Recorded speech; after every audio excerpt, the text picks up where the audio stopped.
అండి, ప్రచారం కూడా కాదు. మీరు అన్నట్టుగా ఆయన మొన్న ఏమన్నారు, వన్ టైం ఎమ్మెల్యేలుగా మిగిలిపోతారని హెచ్చరిక చేశాడు. ఇది ఎంత పెద్ద హెచ్చరిక అండి. పైగా ఇది బహిరంగంగా మీడియా కూడా విడుదలైనటువంటి వాళ్ళ వీడియో కాన్ఫరెన్స్లో చేసినటువంటి హెచ్చరిక. కొంతమందికి ఎన్నిసార్లు చెప్పినా అర్థం కావటం లేదు.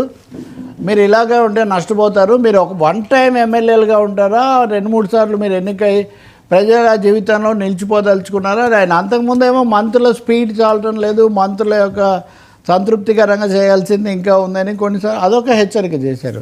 అంతకుముందు కడపలో మహానాడులోనే స్వయంగా ఈ వైకుంఠపాలి ఈ మార్పులు గెలవటం ఓడిపోవడం ఇది వద్దు, ఈ పద్ధతి లేకుండా చూడాలని అక్కడ చెప్పారు. సో వీటన్నిటిని చూసినప్పుడు ఖచ్చితంగా చంద్రబాబు నాయుడు ముఖ్యమంత్రిగా కానీ పార్టీ అధినేతగా కానీ ఒక హెచ్చరిక అయితే చేస్తున్నాడు.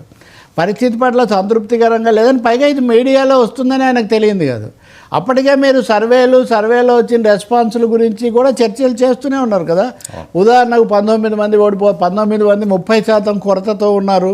30%. అది కాకుండా 25% కొరతతో ఉన్నవాళ్ళు, 10% కొరతతో ఉన్నవాళ్ళు తీసుకుంటే దాదాపు ఒక 50 మంది ఉంటారు. సో 50 మంది ఎమ్మెల్యేల మీద అసంతృప్తులు ఇట్లాంటి వార్తలు వస్తున్నప్పుడు చంద్రబాబు నాయుడు కూడా హెచ్చరికలు చేయడం అన్నది అది ప్రభుత్వ పనితీరు మీద కూడా ఒక వ్యాఖ్యానమే.